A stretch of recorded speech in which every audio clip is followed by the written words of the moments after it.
Já está em vigor em todo o país a alíquota única e fixa do ICMS sobre a gasolina e o etanol. Essa nova regra estabelece uma cobrança de R$ 1,22 por litro de combustível. A mudança impacta o consumidor final, já que o valor do imposto é embutido no preço de revenda. E sobre esse assunto, a gente conversa agora com o economista Joelson Sampaio. Ele é professor de economia da Fundação Getúlio Vargas de São Paulo. Muito bom dia, professor. Bem-vindo aqui à nossa programação. Bom dia, Stephanie. Bom dia. Vou pedir já para a gente ampliar aqui a nossa roda de conversa, porque eu vou contar para essa entrevista com a ajuda também da nossa analista Elaine Basch, que está aqui conosco, viu, professor? Bom dia, Joelson. Elaine, já vou de cara passar a bola para que você faça a primeira pergunta. Professor Joelson, a gente sabe que no mês que vem a gente também vai ter aí a total reoneração, vão voltar o PIS/COFINS aí de maneira integral, né? E a gente tem agora o ICMS. Isso aí deve aumentar preço de combustível? Como é que o senhor vê isso? Boa pergunta, Elaine. Sim, deve aumentar. Se a gente observar essa mudança do ICMS, né, que já trouxe um valor fixo de R$ 1,22, gera ali um impacto no preço final. Por quê? Hoje nós temos os estados com diferentes alíquotas, mas em média a alíquota fica em torno de 19%, que gera ali um valor de R$ 1,08, R$ 1,06. Quando a gente passa desse patamar para R$ 1,22, a gente gera um aumento significativo no preço final.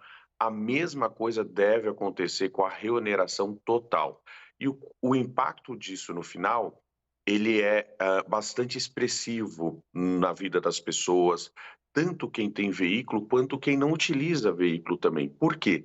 O principal modal de transporte no Brasil de mercadorias, por exemplo, é o rodoviário. Então, mesmo aquela pessoa que hoje não tem um carro, ela é afetada também, porque o combustível ele tem os impactos diretos para quem tem veículo e indireto via o preço dessas mercadorias, que tem aí também o impacto do frete, da logística, porque hoje nós somos muito dependentes do modal rodoviário. E é essa pressão dos combustíveis na inflação que a gente viveu nos últimos 2 anos, uma inflação bastante pressionada também por conta disso. Professor, agora para a gente voltar um pouquinho nessa discussão, né, lembrar um pouquinho do retrospecto, essa era uma medida necessária, essa organização da cobrança de alíquota? Porque, é claro, né, eu imagino aqui que uma das primeiras pessoas impactadas por essa medida sejam aquelas pessoas que moram numa região de divisa, de estado, às vezes vale mais a pena cruzar a divisa para abastecer em outro local, ou os próprios, né, transportadores, caminhoneiros por todo o país que cruzam, né, esse nosso vasto território com cobranças diversas, precisavam se organizar ali na hora de fazer essa conta, onde é melhor abastecer. Essa era uma pauta necessária. Por que essa medida veio agora? Essa é uma medida que tem esse benefício, né, de você ter ali uma alíquota única e diminuir um pouco essa competição que existe entre estados. Claro que essa competição ela não acaba por conta da alíquota do ICMS, mas assim, é uma mudança que procura diminuir um pouco essas disparidades.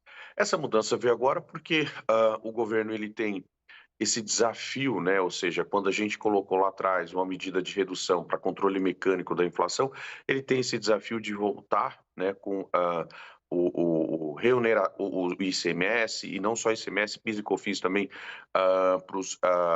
que são os impostos federais. Então ele tinha que fazer isso de alguma forma, que é o que a gente sempre coloca.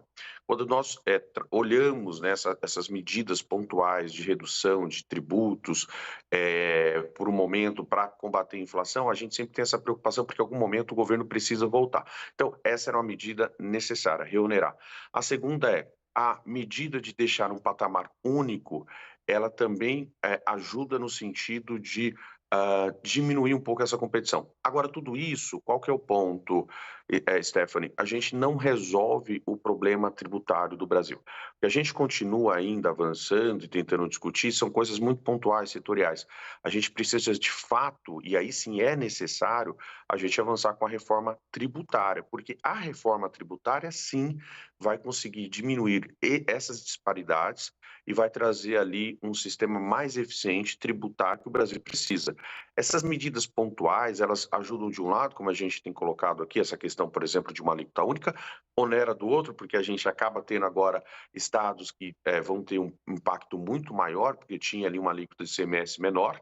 Temos a questão do PIS e COFINS voltando, ou seja, esse vai e vem é ruim para a sociedade, é ruim para a economia. A gente precisa ter o esforço para conseguir avançar com a reforma tributária, que sim, tende a trazer aí uma mudança mais estrutural, que é o que o Brasil precisa. Professor Joelson, como o senhor disse, né, combustível, gasolina tem um peso muito grande aí na vida das pessoas e, por consequência, um peso grande também na conta da inflação. Gostaria de saber do senhor como é que fica, qual que é o impacto sobre o IPCA dessa volta dos impostos para o preço da gasolina. Elaine, se o governo não fizer nenhuma outra medida, né, isso é importante também, porque ele pode utilizar a própria Petrobras, utilizar outras formas para arrefecer, ou seja, diminuir o impacto desse aumento dos combustíveis nos índices de preço. Se nada for feito, provavelmente a gente tende a ter sim uma pressão dos combustíveis voltando aí para os índices de preço, no caso o IPCA, e não só o IPCA, outros índices também, porque os combustíveis eles têm esse componente importante para a nossa economia, né? Ou seja, não só a parte de veículos, mas a parte de transporte também, ou seja, transporte urbano, transporte de mercadorias. E aí sim ele tende a pressionar. Lembrando que esse ano a inflação para o final do ano, ou seja, projetada está acima da meta, ou seja, provavelmente vamos fechar com um ano com uma inflação bem menor que o ano passado. A inflação tem cedido, isso é importante destacar, né? Uma taxa de juros elevada tem conseguido aí controlar a inflação, e a inflação vem cedendo ao longo dos meses, mas a gente ainda tende a fechar o ano com uma inflação elevada em relação à meta. E certamente os combustíveis eles terão esse papel de pressão sobre os índices de preços daqui para frente. Quando a gente fala pressão, né, professor, é uma pressão, costuma ser quase que imediata, né? Porque a gente está falando de pessoas que abastecem os carros, mas também, né, da compra que precisa chegar no supermercado, do produto que precisa chegar, né, de uma ponta à outra. Quando é que o senhor acha que a gente vai ver os primeiros reflexos disso, se nada for feito realmente? Excelente. A gente sempre tem o seguinte, para reajuste, né, quando a gente olha a dinâmica de reajuste, de repasse, ela é muito mais rápida do que o contrário. Então, quando você vai reduzir, né, quando você tem ali alguma medida de redução, ela demora mais para chegar, né? Quando você tem uma medida de repasse, às vezes ela chega bem mais rápido. Então, assim, provavelmente, tendo a reoneração no próximo mês, a partir de julho, agosto, a gente pode ter esses efeitos lá na ponta. Porque ainda a gente tem alguns benefícios, né? PIS e COFINS ainda tem ainda uma volta dos combustíveis que não foi feita.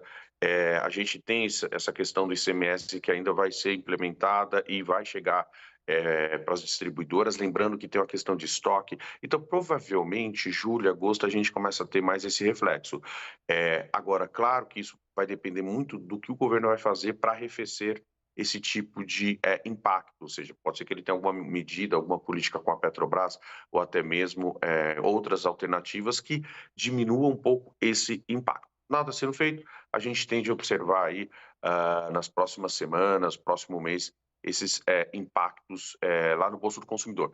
E uma coisa importante que a gente precisa também destacar quando falamos de combustíveis é que o Brasil ele precisa avançar em duas frentes, né? A gente comentou da reforma tributária, importante, eu acho que essa sim vai resolver essas distorções que vocês colocaram de forma muito mais consistente e estruturante. Mas tem outra coisa de combustíveis ela é de fontes limpas, né? Ou seja, a gente ainda insiste muito nessa matriz que o mundo já tem deixado de lado muito mais rápido do que o Brasil. O Brasil precisa ter políticas públicas mais consistentes para avançarmos em matriz limpas, de energia limpa, de combustível limpo, né? E a gente ainda está muito atrasado nessa pauta. São essas duas frentes que eu acho que o tema também traz aí para discussão, né, e para reflexão.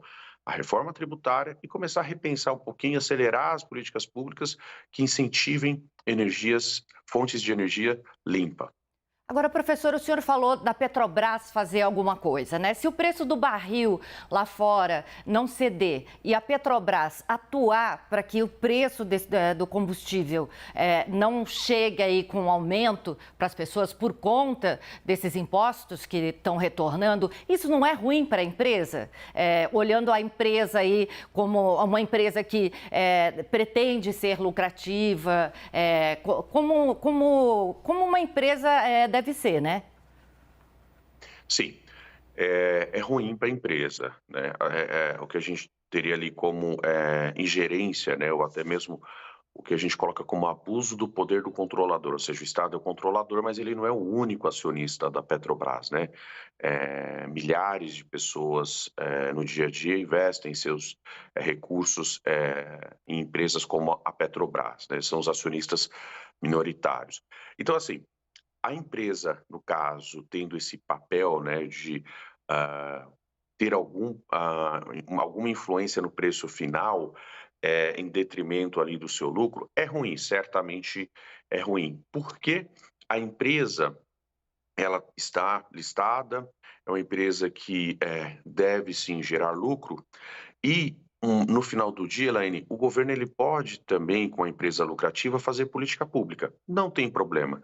Ela distribui os dividendos e ele devolve esses dividendos para a população. Então, assim, primeira coisa que o governo precisa zelar, sempre, qualquer governo, é pela saúde, pela governança das estatais, né? A gente tem um histórico ruim das estatais, de ingerência, de interferência política, e a gente sabe que no final do dia esse tipo de uso sempre é ruim para todo mundo, não só para as empresas, para a população também. O que a gente precisa é empresas sólidas, empresas com boa governança, que gerem lucro. E o governo pode, nenhum problema, ele é acionista, pegar todos os dividendos que ele recebe e devolver, esse é o papel dele, para a população, com políticas públicas, inclusive para redução de preço, enfim, aí você pode ter várias alternativas. Mas o que a gente não pode ter é, novamente, a empresa sendo utilizada para uma finalidade muito ruim no final do dia, não só para ela, como para os acionistas que colocam ali, investem seus recursos nessas empresas, e são milhares. Então a gente precisa ter isso em mente. Isso não inviabiliza o governo de fazer sua política pública com os dividendos que ele recebe da empresa. Muito bem, nós conversamos aqui com o professor de Economia da FGV de São Paulo, Joelson Sampaio. Muito obrigada pela sua presença, professor. Disponha, bom dia.